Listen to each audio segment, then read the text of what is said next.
Do I Okay, see you're going to make you? me teary. Sorry. But it's okay. Yeah. Okay, yeah. Yeah. I try as much as possible not to judge anyone. And I repeat, anyone. Yeah. Sunday, can I test to this? That stupid word. Doll size nerd. Yeah. The doll. Okay, doll eyes nerd. Doll size. Doll size nerd. Yeah. Wow. Hey. Now, Daniel, Yeah. please help us introduce yourself. The guys would like to know you. Tell us your name, what you do. Thank you very much, Paige, for having me. Thank you for the opportunity to be here. My name is Daniel Atebe Ikwong. What do I do? I am a drone pilot. Okay. And I have a startup. It's called Future Ideas.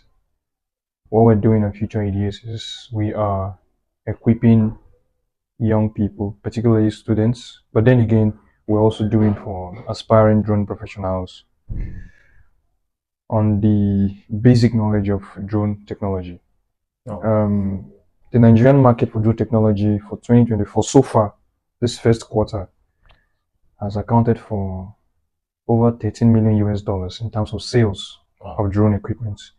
13 million US dollars just for this first quarter. Wow, that's quite huge. You understand? So, and then again, our ultimate goal is to see how we can equip these young people to ultimately use the skill in agriculture. We want to see how we can improve seedlings, irrigation, precision, drone mapping, and all of that. So, video shooting. Exactly. So, yeah, for those who want to use it for video, of course, right now, I don't think there's any movie sets that does not have a drone attached to it, So, yeah. So, and the market for it is huge. The demand is high, and we will have less drone pilots at the moment. Wow. So, we're seeing how so that's what Future Ideas is about. That makes sense. Yeah. That's new. Right? Yeah, we know. We always do what is new. I saw your Future Ideas logo, and I'm a nerd for logos. I like logos. I like art. How did you come about that Future Ideas logo? I like it. Thank you very much for that question. In all fairness, it wasn't entirely my idea. I have a friend who we work together with at a branding company called Gallant sometime. His name is Raphael. I love his style of working. He's a graphic designer, great guy.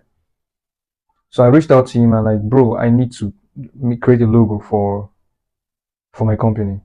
And we had a conversation and I told him, look, I honestly do not want what is usual. Of course, I don't want anything as usual. And I gave him the concept. The concept is, yes, I want to do something around drone technology, but I know that most of the drone companies that I know have a drone logo, and I do not want a drone logo. Wow. But I want something because it's a little bit encompassing. At some point in the business, I want to whereby we can go into telecommunication gadgets like we have right now. At the moment, we have some partnership with a Dubai company, Aerotel. They're into communication gadgets that you can use on top of the sea in the desert and all of that, right? So when those kind of business come in, I cannot be using a drone logo for all of that, right? Exactly. You get so it's not holistic. Yeah. So I needed something that would represent the ideology of technology, forward thinking, the idea of looking ahead. Yeah. So we were seeing how the future is going to look like, but we want to start solving those problems today. Yeah, I understand. That's the ideal future idea. So you understand. So that's how he came up with those samples, and we chose this particular one. And I love it. Yeah, and since then everybody have been like, wow, this is good. It's more like meta, like transcending Facebook and becoming meta. Because yeah. The idea is no longer social media. Exactly. So Mark Zuckerberg is now seeing things from a broader point of view. Which Facebook immersive technology and all of that. Encompass, so he has to, expand the horizon. With a new name. Yeah. So I understand what that does. Basically, we're here to talk about fatherhood. So recently, you became a father, and do I see you're going to make me teary. Sorry. But it's okay. Yeah. Okay, yeah. You became a father, and as a friend, I've known you for a while, and I'm like, okay, let's talk about fatherhood, because I think nothing trumps experiences. Experiences are the best teacher in life. Read all the books in life, whatever, blah blah blah. One experience is going to like change your whole perception about anything. So as a father, a recent father, let's talk about fatherhood. Okay. Now, the first question I want to ask you is, How has becoming a father changed your sense of identity and purpose? Wow. How has becoming a father changed your sense of identity and purpose? Paige, thank you for that question. And thank you for recognizing that I'm not a father. Yeah. I don't think there is any experience yet. Okay. It's probably arguably, I don't think there's any experience yet. For those of us who believe in the fact that Jesus is going to come again, um, I do not think there's any experience yet that equals the fact that you are a father, you are overseeing your seed. Wow. The Bible Wow. puts it as the Bible says it's the gird of your loins. That's how the Bible puts it. How has it changed Purpose my and purpose identity. and identity? How you see yourself. It has given me, of course, the cliche you hear is giving me a sense of responsibility. Absolutely, yes. But then again, there's something much more deeper. It has created some form of abyss of happiness. Wow. Now, that happiness is somewhat bittersweet. Wow. I'll tell you what I Polarized. mean, right? The happiness is bittersweet. What do I mean? Before I gave birth, I already envisaged every single thing I'm doing today. The videos you see me post of my daughter. I've had times in my life when, before I became a father, I would stand in front of a mirror and just create a scene of me taking care of a child. Right? I did not know. Of course, traditionally, as a Nigerian or as an African, everybody feels like you will give birth, you want to have a son. Yeah. Right? And so most of those images or visuals I used to create about myself were around a son. Wow. So how I was going to talk, I'll go through, I'll see videos of how a son talks to father talks to his son on social media, and I try to recreate it all the time. So yeah, so when my wife gave birth to our daughter, I looked at my daughter the very first day I walked into that labor room of my wife, and I lifted her up, looked at her, and like, wow. So I could actually be a father, because there was a time in my life I was thinking, are you? Because I'm technically a late bloomer. Well, yeah, like I'm the last person I gave birth to a child in my family. You get, so Though you're the first son. you have the first son. You can imagine. So technically I'm a late bloomer, but then again, it meant so much to me. And how has it changed my identity? It has given me. I now feel like I am some sort of a god. Of course, the Bible refers to us as little gods. God. Okay. But I now feel like a god because my daughter relies on me, my wife, her mother, for life. Wow. To live. She relies totally on me and her mother to crawl, to make the first step, To exist. to exist. Wow. Practically. She depends on us for every single thing. So sometimes we sleep, and she's so used to me and her mother that sometimes once you leave her in the bedroom and just want to go and take something from the visitor's room or the sitting room, she screams out loud. She wants you there where she can see you. You might not be away, you might just be doing something else, she's somewhere else within the room, but she doesn't want you out of sight. She will cry her eyes out. Now, we'll be on the bed, and she wants to make sure there's always this sense of noise. She wants to be around where me and her mother are lying down. Do you understand? So that identity of presiding over her life, Wow. that identity of playing God in her life, not entirely, not taking the place of God, but just playing God in quotes. God in flesh. Do you understand? Yes, that's the identity it has given me. Wow. And the other side is the purpose. Yes, it has given me that creative ability to understand that, look, I'm not a father. I have something I'm looking out for my daughter. I want a situation where that purpose will also be that sharp purpose. I don't want, yes, she's my daughter. Everybody, there's this gender craze that it's a son, it's a daughter. My daughter is my daughter, and I love her with the depth of my heart. The love is not biased. No, it's not. Okay. Can you share a moment when fatherhood made you reflect deeply on who you are as a man? Hmm. A moment when fatherhood made you reflect on who you are as a man. Thank you. Um, this is very funny. I was lying down one day on my bed, and my daughter crawled from one part of the bed, and she needed me to just hug her. So I placed her on my chest, and from this visitors, my wife walked from the room from somewhere out of the house and came to the bedroom, and she was crying that she needed me to just hold her so that she's having stomach ache. Okay, my daughter needs my attention. My wife also needs my attention. Wow. So I gradually lifted my daughter aside and held my mom, held my daughter, my wife rather, close, and we're just the three of us. And in that singular moment, I thought about how much of this I would have loved my late dad to have with all of us. I grew up in a home where my dad, of course, loved us dearly from the depth of his soul, but he was not always there. Around. He was not always there, not because he wanted to, but because circumstances Yeah. created that Um, lacuna. yeah. In '93, I'll just tell some of my friends this story. In '93, when the Abiola crisis was very prevalent, my dad had to take us from the comfort of our homes and kept us in the village for safety. That was the beginning of my father's absence in our lives as kids. My mom was solely the person who was going to take care of us and all of that. And for close to 7 to 9 years, I didn't get to see my father. Yes, I didn't get to see my father. Up until at the point when I needed to my dad now got, it was not safe. And of course, during that period, he was not having a good job and everything.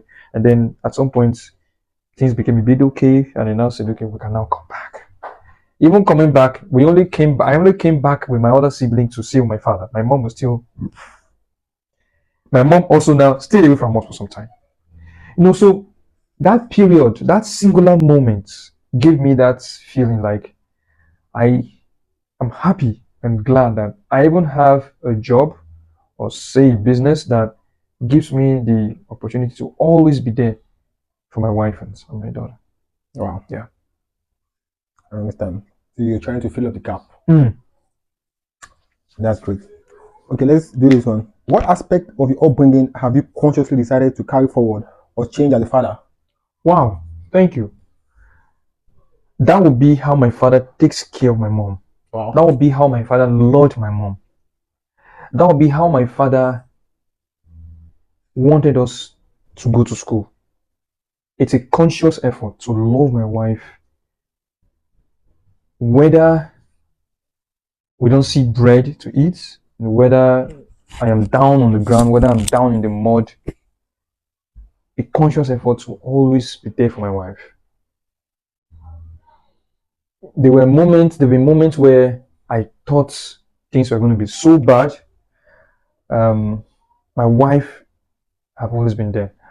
The same thing goes to my father. There were several rough moments that one would have thought if it's this the Gen Z they will have today, they'll walk away, right? But then again, my mom stood with my father, loved her, and Unconditional. she loved him in return. Stayed with him when my dad was sick, and we that as kids were not there. My mom was the only person that was there for him up until his dying moment.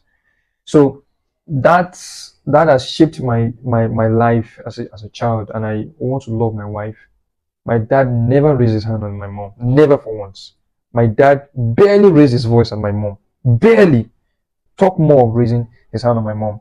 And that is a conscious effort. Of course, naturally, I'm not even built that way. I'm not even designed that way. I don't even fight. The only time I think I've ever fought in my life, I only threatened someone. In fact, the fact that I even threatened the person even believed my threats. It was a win for me. So it's a natural design, So yeah, that's basically a conscious effort I've decided to make carry sure I forward. carry forward. You learned from the past and you're Yeah. repeating that because it's a good trait. Yeah.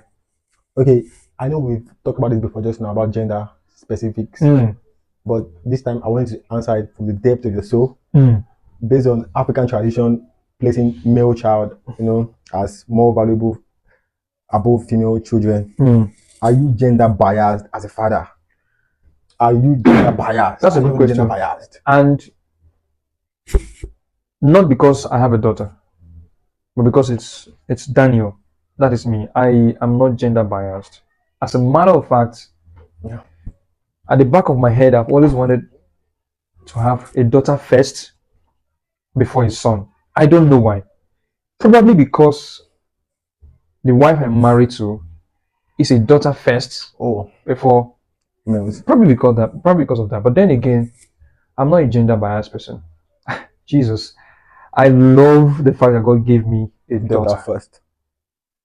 Amen. Bro, I sometimes I wish I could capture every single moment I've shared with my daughter, and Beautiful moment. I cannot wait to see her grow in leaps and bounds. I cannot wait to see her become the woman I really want her to become. You know, You really want her to become, like I or, wish. or God wants her to Yeah, become. God, of course, God. I told you I'm playing God. God, to what extent? That leads me to the next question. Yeah. Is it good to tell a child the path to take in life? Yes, it's subjective. You can only advise. You cannot force a child. You cannot impose a career path or a lifestyle on a child. But then again, it's important that because of the kind of world we live in, it's important you show your child that way you want her to go, him or her, as the case may be. In my own case, my father did not force me for anything. My father, even though at a point I was going to church that kind of narrowed our sense of reasoning, narrowed our sense of Yeah. livelihood of life or lifestyle per Yeah. se. But then again, my dad did not at any point say that Imposed. this is no. I've had an open mind every now and then as a child. Growing up, the only thing I appreciated was nature. I want to stand on top of a cliff and look at the endlessness of the sea. I want to jump from a plane and just skydiving. I want to experience it. I want to see the world, like be on a yacht with my bare chest, spread my wings, and just I feel like even going under the sea, speak to sharks, whales. Do you understand? So that's how open-minded I am. So I cannot I will never be in a position where I would tell my daughter to do one or two What things. are the limits that you can? Yes. What are the limits? Yes, there are limits. And I'm going to say here. What can't you take, and what's open for debate? Okay, so what I will not take, God bears me as witness. a demigod. God bears me witness is my daughter coming to me and telling me she's a lesbian, that she wants to marry a girl. I do not think I can bear it. I won't kill her. But your camp already like having those LGBT colors. That make it the LGBT. I do not think I will be able to bear it. Amen. I don't think, and that is the reason why I'm even a bit skeptical about if God blesses me to the point where I said, okay, my daughter should attend, maybe do a university education outside of Nigeria. I'm a bit skeptical about it, and that's one of the reasons. Some days ago, there's this cartoon or this YouTube channel that my wife normally puts for her to, and she loves it a lot. And I noticed they were talking about parenthood in the video, and they were playing some videos in the background. And I saw a video of a man and a man playing with a child. They're already indoctrinating. A video, no jokes. I had to screenshot it. They're already indoctrinating. Just 2-3 days ago. What cartoon is that? Auntie something. I can't remember. My wife. Is it a new cartoon or an old one? It's what they play every day. In fact, many parents play these things for their kids. They don't know. They don't even watch it. They will play it and go and sleep. Yes. So I saw a video playing in the background where a male and a male in a home playing with co-parenting. Yes, co-parenting with toddlers. And at that point, I told my wife she should never, ever play that movie. Don't talk to my daughter again. So there's a limit. But then again, what is up for negotiation? If my daughter tells me she wants to be a model, okay, we could negotiate it. These are some of the what kind of model was. Of course, I will not. I pray she doesn't tell me I want to be a runway model. where she has to wear a bra and a pant. I pray that does not even come. I will not accept it. I will not say go and do it. Never. In fact, I will forbid it. Why don't you like runway models? Because I feel like It's too revealing. It's too revealing. Okay. I will not want my daughter. Any other person can do it. That's their problem. So you are a conservative, Yes, of course, I'm conservative. But at the same time, I want my daughter to be very smart. adventurous as well. Very smart. Have an open mind. But make sure your mind has That's boundaries. Contradicting, open mind but boundaries. Yes. Our father has an open mind, but I have boundaries. I understand. So basically, some things are theoretical. You accept every idea, but you don't practice every idea. Well, like I understand what you're talking about, but that's not me. Yeah, but I understand you. Yes, more like that. Not like doing everything you imagine. Yeah, a couple. Some people they culturally speaking, the 2024 cultural sense will make you feel like they tell you, are you homophobic? Are you? Yes, I am homophobic. Yes, I am homophobic, and there is no apology about it. There is no debate. Look, I've been in forums where people will tell you, Daniel, if you're looking for funds to fund your projects, when I was still neck deep in the non-profit sector, NGO, some of the donors, they don't give money to people who are homophobic. They want people who are. I don't understand, bro. In Nigeria? No, not in Nigeria. In foreign donors. Okay, globally. Do you understand? Papa, let them keep the money. I don't need it. I don't need it. See, I don't need it. What I would say about that is that as a philosophy student, there is a money that comes after being ethical, and the one that comes after being unethical. So I want to stand on your ground. There is money being born again. There is money being in deep sins. There is money for everybody. There is money being a pastor. There is money being a bad guy. Absolutely.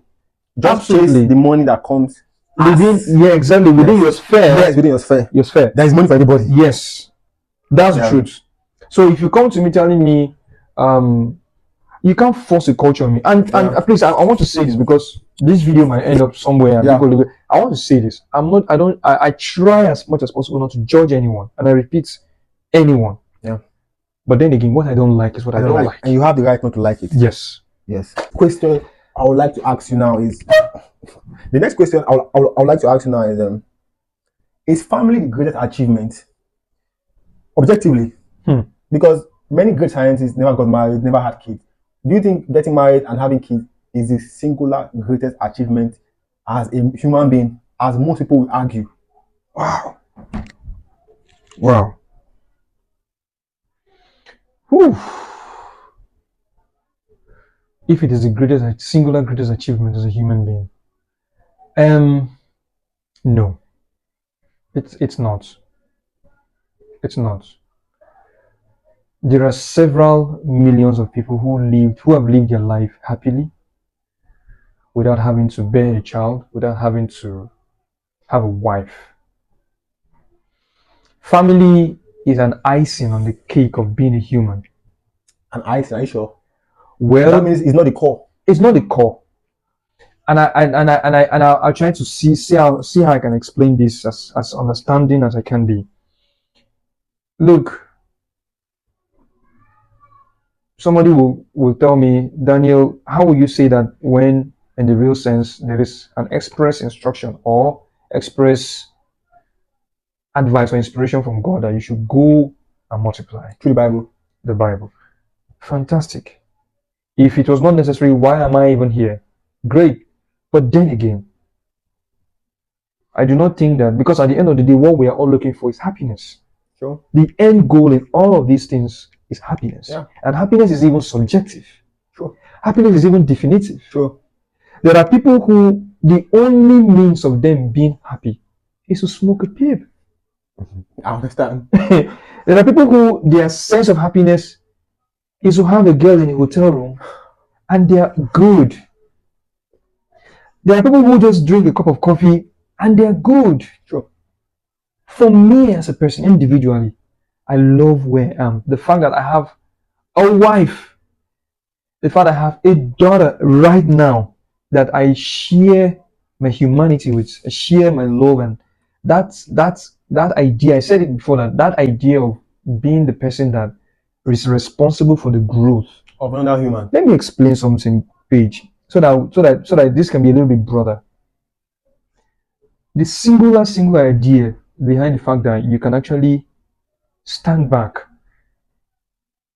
make love to your wife, she becomes pregnant, you see her tummy protruded, and you are sure, you know that what is in there is a seed you've planted, and you see her go through the pain of childbirth, that bittersweet experience of giving birth to a child, and you see that child and you hold that child, and you stay back and watch at the marvel of growth.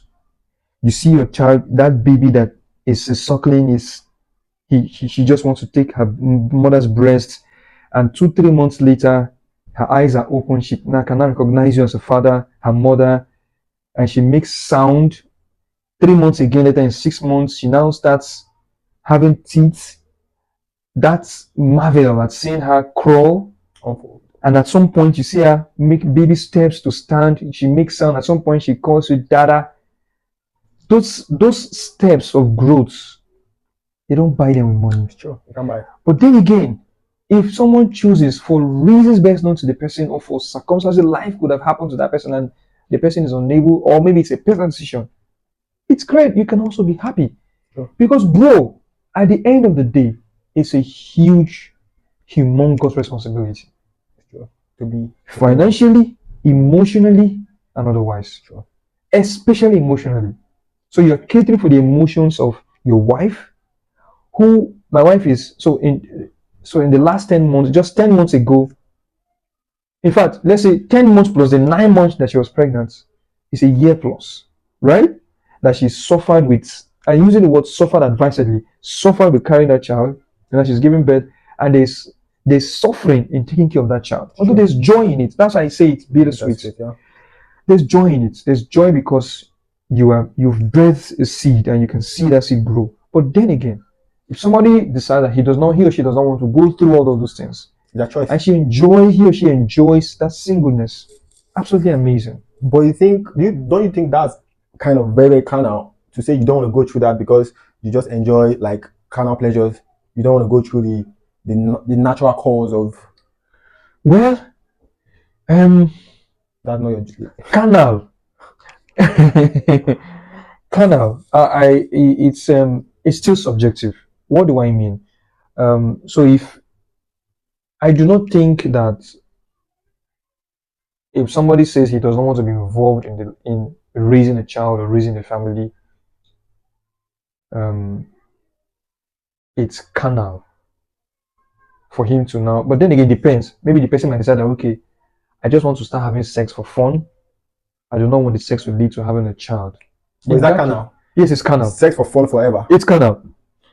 It's absolutely carnal because you're doing it for fun. For yourself. Yeah, you're doing it for yourself. It's carnality, absolutely. It does not extend more than yourself. Yes, so it's carnality. Because you're not going to be doing it with just one person. Exactly. Yes. So you have to be doing it with several other persons. So it is absolutely carnal. Yeah. True. All right. The next question is cheating enough reason to end a marriage? Do you think cheating is enough reason to end a marriage?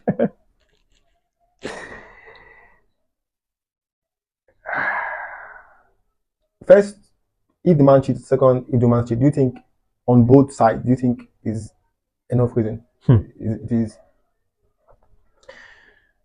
You know, everything I'm saying here is what I know I can do or cannot do. So I'm relating to myself. So whatever I'm going to say is because I probably cannot take it, or I can take it. Personally. Yeah, personally. So, is it enough reason? Yeah, that's the right word. Is it enough reason? Is it enough reason? Yeah. Generally speaking, no. Why? And the reason is because I'll take it a bit spiritual. The God that created us forgives us at every time we offend. True. The God that has the power to take our life, as frail as we are, we've done so many evil things, but He still allows the sun and the rain to shine on us.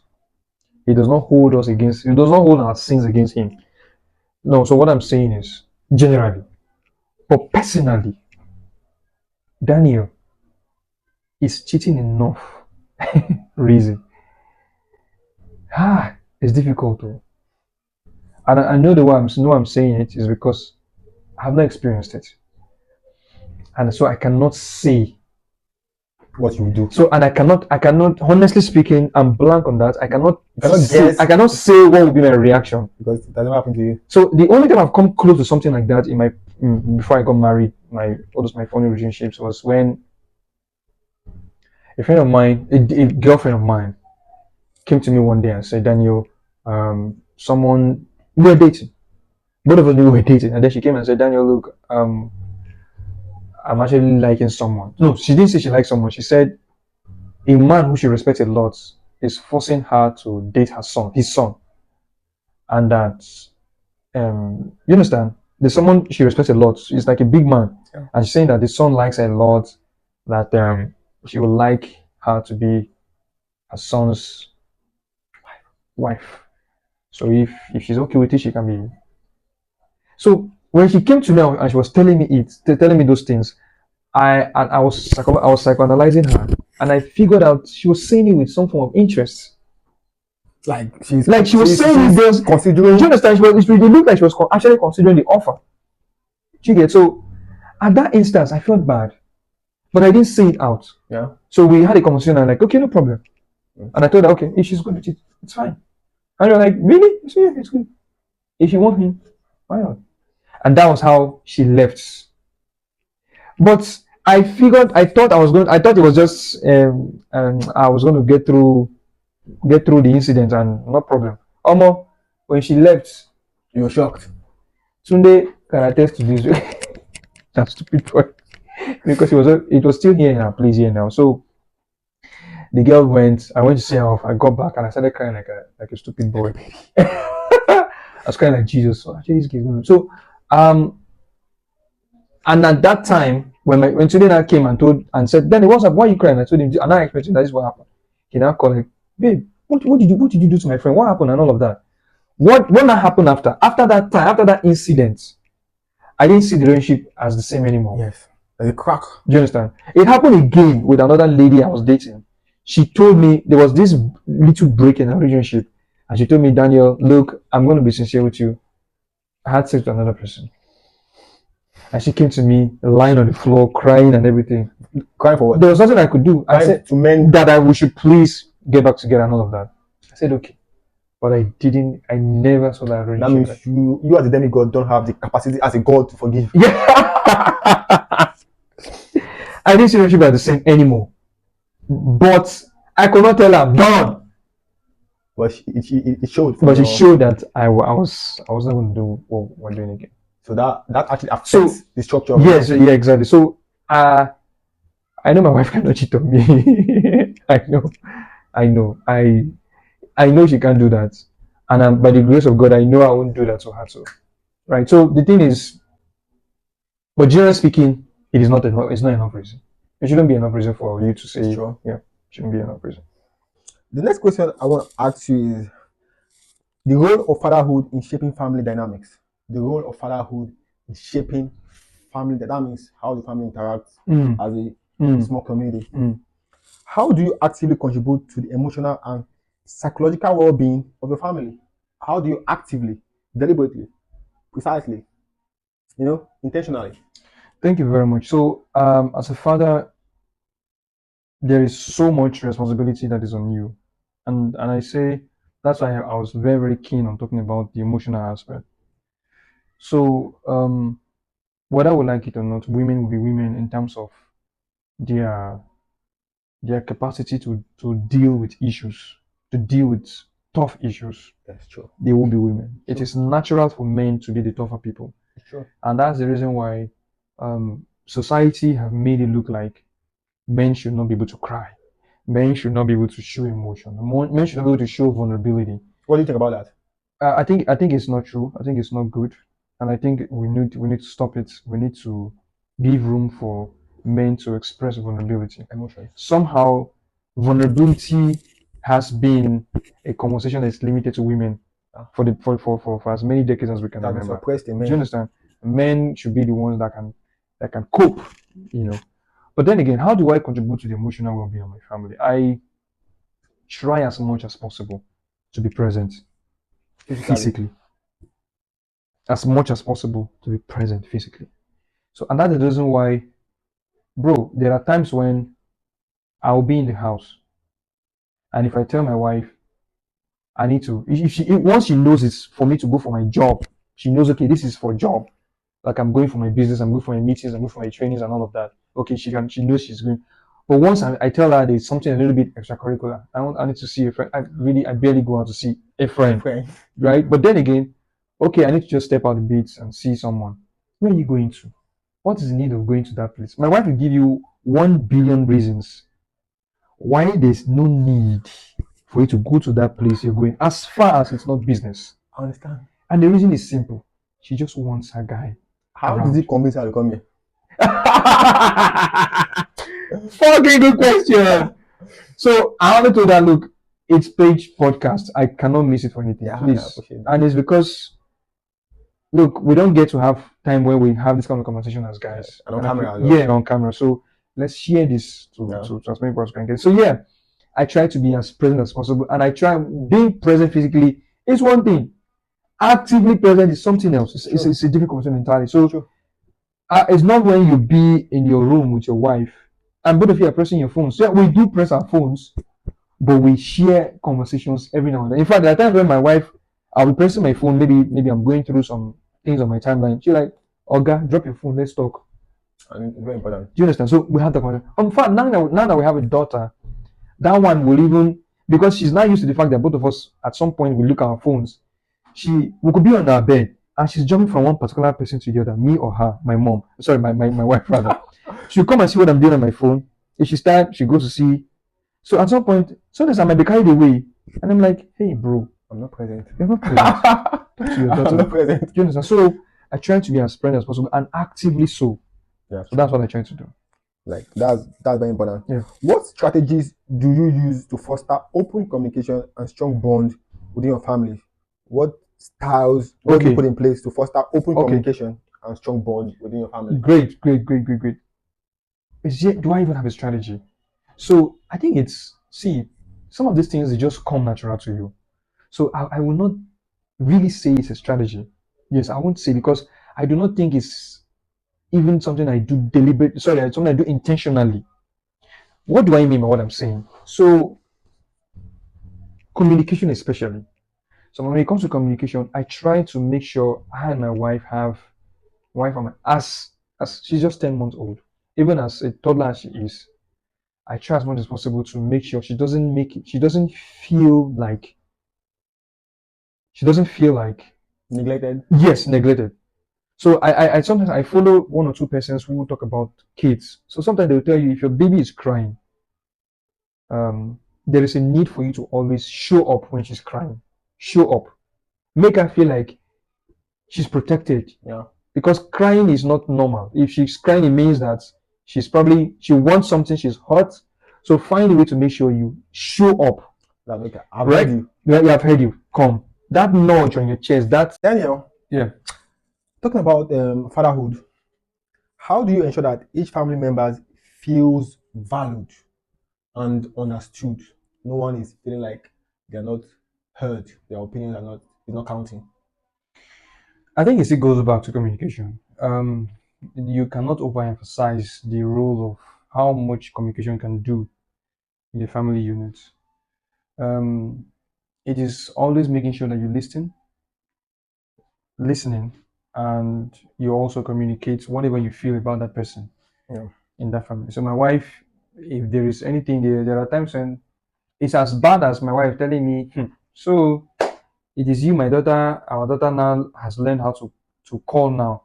My daughter started calling me Papa lately, and she's feeling like so. And she doesn't call her mama Yeah, she yet. doesn't call her that yet. So You want that one. so it's as bad as that. So you've learned to communicate that idea that look, don't worry, it's time. I feel like I play more with her. Don't worry, you get to call your mother. So communication and make sure you always listen to everybody involved. So you try to just balance everything Yes, up, not be too one-sided. Yeah. So challenges and triumph in Nigerian fatherhood. As a Nigerian father, Mm. what you face is not what you face as a father in UK or US or Canada. Expectedly. Okay, so Expectedly. we're talking about a specific country. This is country and culture specific. Exactly. So, Yeah. what has been the most significant challenge you have faced as a father in Nigeria, and in Lagos, or in Nigeria? Let's be bold. From a cultural perspective, as a father, cultural perspective, it would be that. So I have a mother who's still alive, and I still have my mother and father-in-law. For my mother-in-law, there's this conversation that is in tandem with what my mother tells me. So when my wife gave birth, her post-birth struggle was really serious. Wow. As a matter of fact, we're still trying to see how she can really be strong. Wow. So in my head, I'm telling myself, look, if this is the only child I have, I'm okay. Yes, I'm very, very okay. If this is the only child I'm going to have for my life, I fulfilled whatever it is that a man has to do. Biologically right? needed. I've done that. But my parents, my mom and my mother-in-law will tell me, no, you will give birth to 3 Extra. do you understand those kind of questions? Okay. And I think it's a little bit of a challenge because the amount of unnecessary pressure on you As an African. use as an African. And I think, of course, another thing will be the economy, very harsh economy that we have. I think that's one of the major challenges of keeping up with making sure that you take good care of your child or family. Yeah, the economy, very harsh one at that. Okay, how do you overcome societal pressure and expectation that might conflict with your personal values? Societal pressure Yeah. that might conflict with your personal values. Well, it's simple. You need to form a firewall. Societal pressure, no matter how pressure in society will look like when it comes to instilling societal values, which most often times are not even what you want for your own family unit. It's just to create a firewall around your mind and make sure you protect your child or family from what is prevalent. It is not compulsory. It is not. You don't get to have an award for towing the line of society. So, for instance, I move around and I notice how young ladies these days they go about. You see their boobs outside almost all the time. So there's this trend that you have to dress without wearing your bra. You have to reveal something. Yeah, you have to. There's something that's to. A lady will dress. You would think she's dressed. Maybe she needs to which is understandable if maybe she wants to buy something from maybe next door or something. Yeah. Maybe there's this stress. I have a wife at home, so I understand how it looks like. Sometimes. The stress of wearing a bra, but you see a lady dressed. That way. She makes up, and you see her enter a bus in an urban, in like literally urban city. You get she's going out. So that is a pressure on other young ladies. And you see some of these 16-year-olds, 14-year-olds, they want to emulate it. Cool. So the only way for me is to see how I can make sure my daughter is protected. It does not throw that line into your I do not like it. I do not like it. I do not appreciate it. It is promiscuity at its best. Okay, so for me, it is about instilling family values first, because it is the family that makes the society. True. So if you're not able to, if the family unit is not well catered for, you will see show in the society. Very true. So yeah, so that's about Start it. from ground up. Yeah. All right. Can you share a story of a triumph or a proud moment in your journey as a father? Something that has been very monumental so far. I remember when my wife was still pregnant with our daughter. We'll go through loads and loads of online videos, content, try to understand what it means like to be a father and mother and everything. One thing stood out for me, and that was when she was still pregnant with our daughter. I downloaded a mix of jazz music, collection of jazz. I fell in love with jazz, fell in love with piano sound, instrumentals, and all of that. It gives this, serenity. It helps. Yeah, it does a lot. And I also learned that jazz sort of improves intelligence from the cradle. Wow. So I was always playing it to our daughter while she was still in the womb. And she hears it? Yes, she does. Yeah. So when she came out, and each time I noticed she's having trouble with sleep, I just turn it on. Till now. Once it's 9 o'clock, so for every month there's always this funny attitude they bring up with as kids. every month. So this month, They change this something. period, this period of our 10th month period, there's this New. struggle she gives you before she sleeps. She will roll the whole bed. She will want you to give her a nudge. Her 2 fingers are in her mouth. She sucks her two of these 2 index fingers. She sucks them. She will not leave those fingers. She will be using one hand to find a way to come close to you. So sometimes when I just on that music, It helps. she just sort of calms down. Wow. Her eyes might be open, but she will just calm down till she falls asleep. So it has really helped me create that space, that safe space for her to enjoy her time. And somehow, my wife never used to be the person that loves those kind of songs, but somehow it now helps her to. She now begins to sleep more and better. So I'll play the music till probably 3, 4 a.m. in the morning, and then I'll turn it off. I know that they are very good, and it helps me to most times I hardly sleep because I more or less have to be the one to watch over them while they're sleeping. So yeah. Wow. Yeah. Your daughter might grow up liking jazz, and that's fine by you. Yeah, absolutely. But I want to ask a question. Why is it that sometimes now you're actually grooming your child to like music already from the womb? Yeah. What if she grows up and says, "Dad, I want to be a jazz artist"? And I say, "No, I will not allow that in my family." Like, no, I don't think I will. I will not want to allow her. No, she should have her time. If it's music, as far as she doesn't spew this rubbish. Lyric. Jazz is for those. Jazz is for premium minds. I agree. Jazz is for those who Even understand. because I'm an artist, even jazz composition is very, very premium. Yes, Yeah. It's not for the usual, Yeah, it's true. every street person. Yes. Yeah. All right.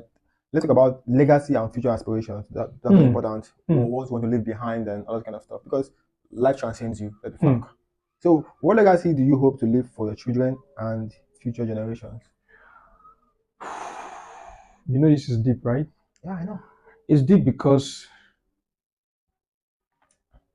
I read something somewhere on Twitter where someone talked about this conversation around legacy, and it was around the ideology of death, that people should just be allowed to just die and go and rest.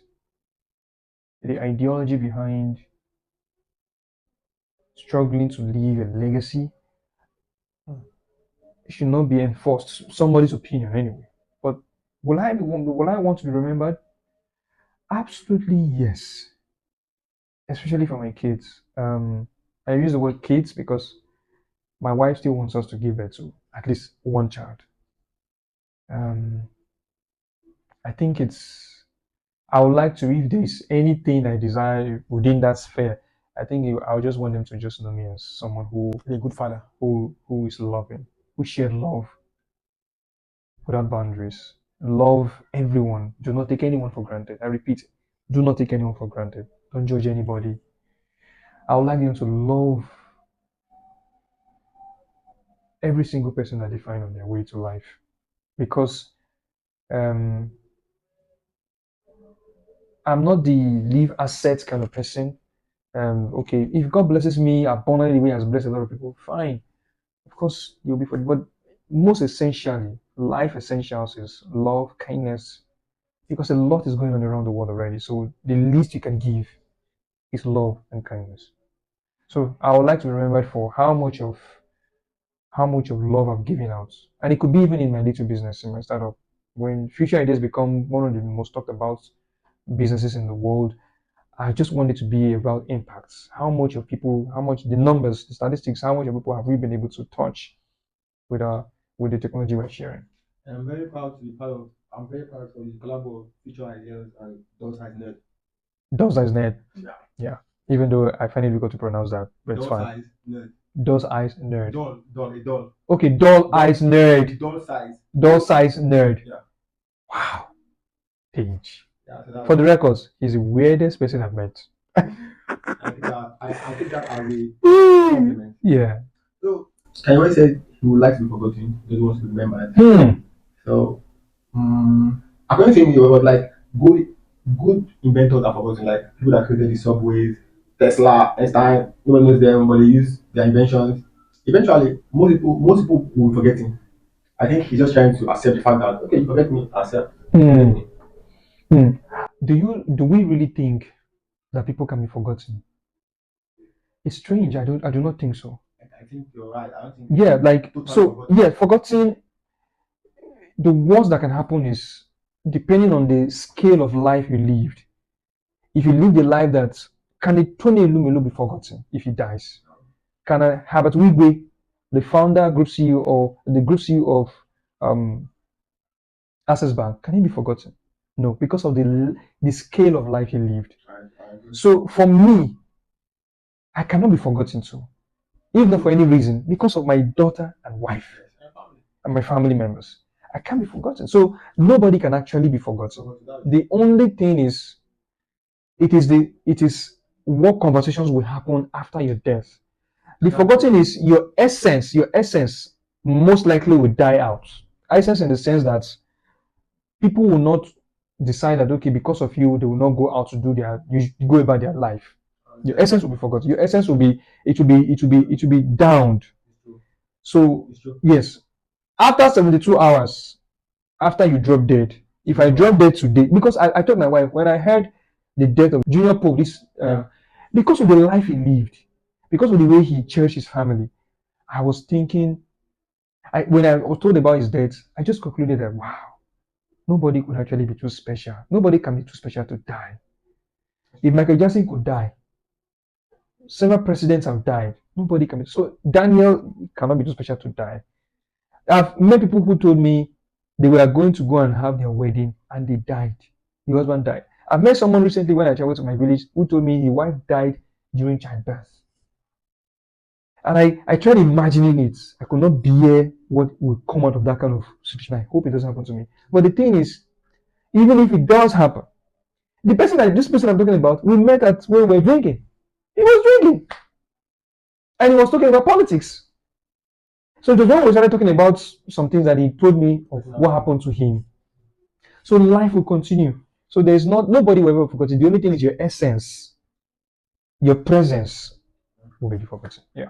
I think I was just trying to say that's what he wants. Yeah, I think that's what you want. It can happen. In fact, the more he says it, the more the will. I think Jack is in psychology. He doesn't want to forget him. He doesn't want to forget him, so he don't forget him. Yeah. Anyway, how do you prepare your child for the challenge they might face in the future? How do you do that now?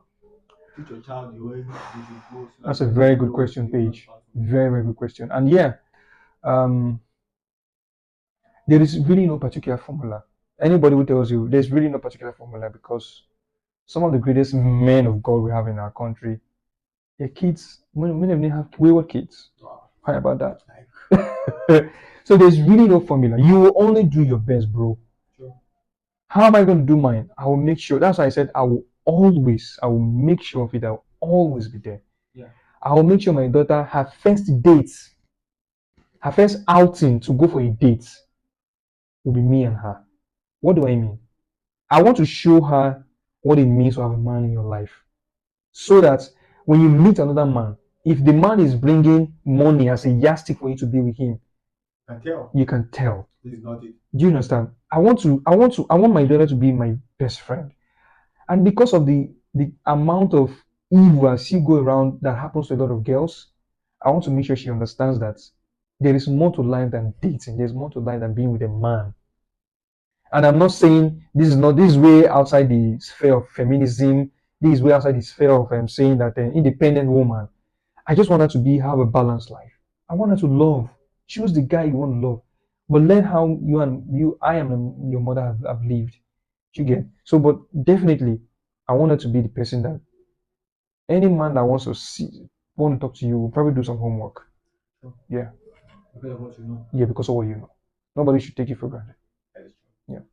All right. So, what value and lesson do you consider most important to impart to your children to ensure they grow up to be responsible and compassionate individual? What values, like these are specific lessons and values, you think are like paramount? They are, you have to do those. You have to tell them those things. And I'll say it again: love and kindness. So these two values somehow encompasses everything. It is love and kindness that makes you see another human like you. It is love and kindness that makes you, when you're in a relationship, you want to make sure you give your all. It is love and kindness that makes you do not judge anybody. It is love and kindness that makes you do not look down on anybody. It is love and kindness that makes you not to be toxic in any relationship. It is love and kindness that makes you give freely. Yeah. So yes, love and kindness. So that's the most That's the important ultimate. thing. Yes, love and kindness. Right.